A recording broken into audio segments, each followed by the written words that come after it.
Marcos 5. E chegaram ao outro lado do mar, à província dos Gadarenos. E, saindo ele do barco, lhe saiu logo ao seu encontro, dos sepulcros, um homem com espírito imundo, o qual tinha sua morada nos sepulcros, e nem ainda com cadeias o podia alguém prender. Porque, tendo sido muitas vezes preso com grilhões e cadeias, as cadeias foram por ele feitas em pedaços, e os grilhões em migalhas, e ninguém o podia amansar. E andava sempre, de dia e de noite, clamando pelos montes, e pelos sepulcros, e ferindo-se com pedras. E, quando viu Jesus ao longe, correu e adorou-o. E, clamando com grande voz, disse: Que tenho eu contigo, Jesus, Filho do Deus Altíssimo? Conjuro-te por Deus que não me atormentes. Porque ele dizia: Sai deste homem, espírito imundo. E perguntou-lhe: Qual é o teu nome? E lhe respondeu, dizendo: Legião é o meu nome, porque somos muitos. E rogava-lhe muito que os não enviasse para fora daquela província. E andava ali pastando no monte uma grande manada de porcos. E todos aqueles demônios lhe rogaram, dizendo: Manda-nos para aqueles porcos, para que entremos neles. E Jesus logo lhe permitiu. E, saindo aqueles espíritos imundos, entraram nos porcos, e a manada se precipitou por um despenhadeiro no mar, eram quase 2000, e afogaram-se no mar. E os que apacentavam os porcos fugiram, e o anunciaram na cidade e nos campos, e saíram muitos a ver o que era aquilo que tinha acontecido. E foram ter com Jesus, e viram o endemoninhado, o que tivera a legião, assentado, vestido e em perfeito juízo, e temeram. E os que aquilo tinham visto contaram-lhes o que acontecerá ao endemoninhado, e acerca dos porcos. E começaram a rogar-lhe que saísse dos seus termos. E, entrando ele no barco, rogava-lhe o que for endemoninhado que o deixasse estar com ele. Jesus, porém, não lhe permitiu, mas disse-lhe: Vai para a tua casa, para os teus, e anuncia-lhes quão grandes coisas o Senhor te fez, e como teve misericórdia de ti. E ele foi, e começou a anunciar em Decápolis quão grandes coisas Jesus lhe fizera, e todos se maravilharam.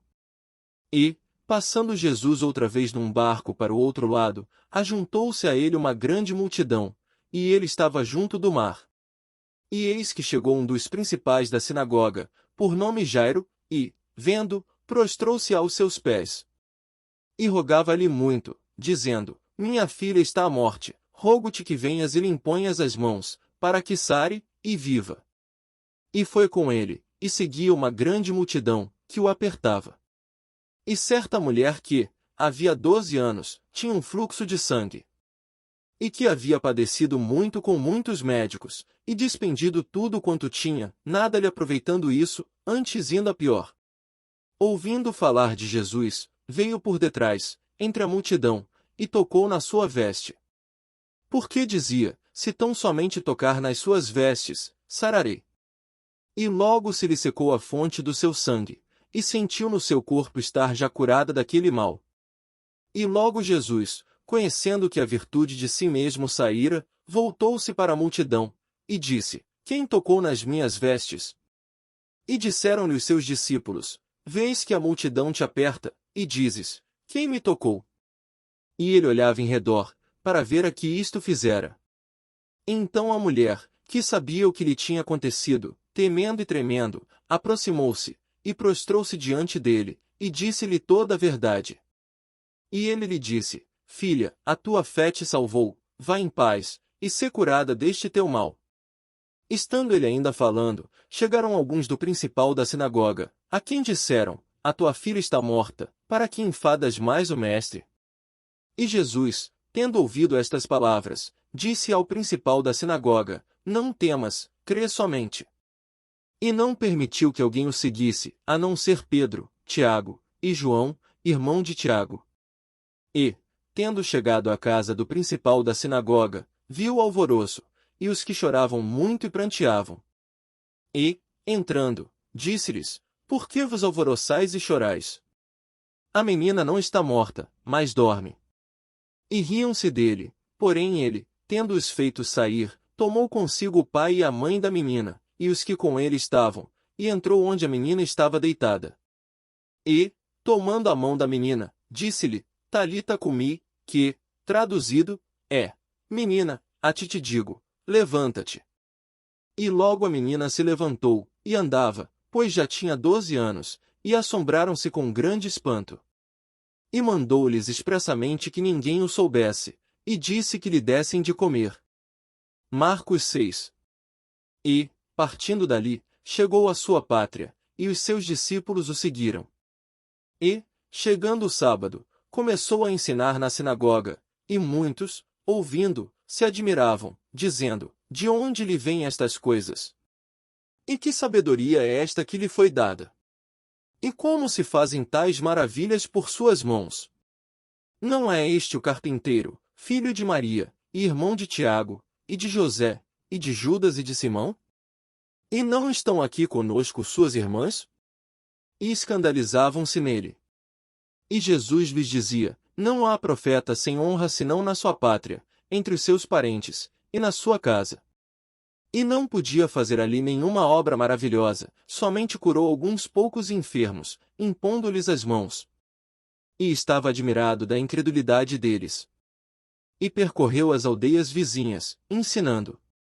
Chamou a si os 12, e começou a enviá-los a 2 e 2, e deu-lhes poder sobre os espíritos imundos.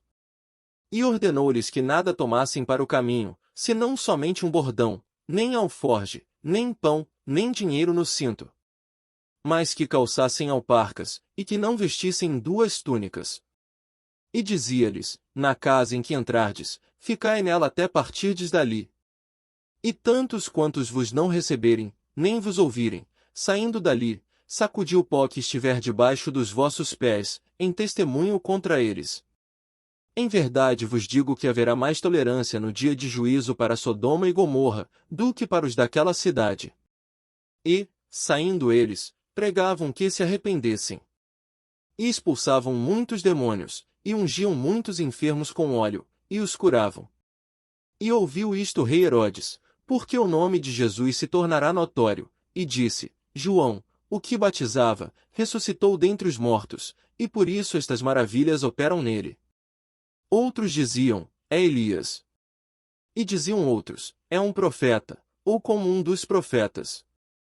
Herodes, porém, ouvindo isto, disse, este é João, que mandei degolar, ressuscitou dentre os mortos. Porquanto o mesmo Herodes mandara prender a João, e encerrá-lo maniatado no cárcere, por causa de Herodias, mulher de Filipe, seu irmão, porquanto tinha casado com ela. Pois João dizia a Herodes, não te é lícito possuir a mulher de teu irmão. E Herodias o espiava, e queria matá-lo, mas não podia. Porque Herodes temia João, sabendo que era homem justo e santo, e guardava-o com segurança, e fazia muitas coisas, atendendo, e de boa mente ouvia. E, chegando uma ocasião favorável em que Herodes, no dia dos seus anos, dava uma ceia aos grandes, e tribunos, e príncipes da Galileia. Entrou a filha da mesma Herodias, e dançou, e agradou a Herodes e aos que estavam com ele à mesa. Disse então o rei à menina, pede-me o que quiseres, e eu to darei. E jurou-lhe, dizendo, tudo o que me pedires te darei, até metade do meu reino. E, saindo ela, perguntou à sua mãe, que pedirei? E ela disse, a cabeça de João o Batista. E, entrando logo, apressadamente, pediu ao rei, dizendo, quero que imediatamente me deis num prato a cabeça de João o Batista. E o rei entristeceu-se muito, todavia, por causa do juramento e dos que estavam com ele à mesa, não lhe a quis negar. E, enviando logo o rei o executor, mandou que lhe trouxessem ali a cabeça de João. E ele foi, e degolou-o na prisão. E trouxe a cabeça num prato, e deu-a à menina, e a menina a deu à sua mãe. E os seus discípulos, tendo ouvido isto, foram, tomaram o seu corpo, e o puseram num sepulcro. E os apóstolos ajuntaram-se a Jesus, e contaram-lhe tudo, tanto o que tinham feito como o que tinham ensinado. E ele disse-lhes, vinde vós, aqui à parte, a um lugar deserto, e repousai um pouco. Porque havia muitos que iam e vinham, e não tinham tempo para comer. E foram sós num barco para um lugar deserto. E a multidão viu-os partir, e muitos o conheceram, e correram para lá, a pé, de todas as cidades, e ali chegaram primeiro do que eles, e aproximavam-se dele. E Jesus, saindo, viu uma grande multidão, e teve compaixão deles, porque eram como ovelhas que não têm pastor, e começou a ensinar-lhes muitas coisas.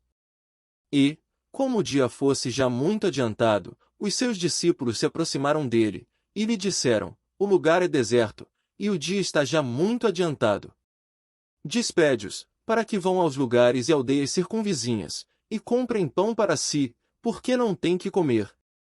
Ele, porém, respondendo, lhes disse: dai-lhes vós de comer. E eles disseram-lhe: iremos nós, e compraremos 200 dinheiros de pão para lhes darmos de comer? E ele disse-lhes: quantos pães tendes? Ide ver. E, sabendo eles, disseram: 5 pães e 2 peixes. E ordenou-lhes que fizessem assentar a todos, em ranchos, sobre a erva verde. E assentaram-se repartidos de 100 em 100, e de 50 em 50. E, tomando ele os 5 pães e os 2 peixes, levantou os olhos ao céu, abençoou e partiu os pães, e deu-os aos seus discípulos para que os pusessem diante deles. E repartiu os 2 peixes por todos. E todos comeram, e ficaram fartos. E levantaram 12 alcofas cheias de pedaços de pão e de peixe. E os que comeram os pães eram quase 5.000 homens. E logo obrigou os seus discípulos a subir para o barco, e passar adiante, para o outro lado, a Betsaida, enquanto ele despedia a multidão. E, tendo-os despedido, foi ao monte a orar. E, sobrevindo a tarde, estava o barco no meio do mar e ele, sozinho, em terra. E vendo que se fatigavam a remar, porque o vento lhes era contrário, perto da 4ª vigília da noite aproximou-se deles, andando sobre o mar, e queria passar-lhes adiante. Mas, quando eles o viram andar sobre o mar, cuidaram que era um fantasma, e deram grandes gritos. Porque todos o viam, e perturbaram-se, mas logo falou com eles, e disse-lhes: tende bom ânimo, sou eu, não temais. E subiu para o barco, para estar com eles, e o vento se aquietou, e entre si ficaram muito assombrados e maravilhados. Pois não tinham compreendido o milagre dos pães, antes o seu coração estava endurecido.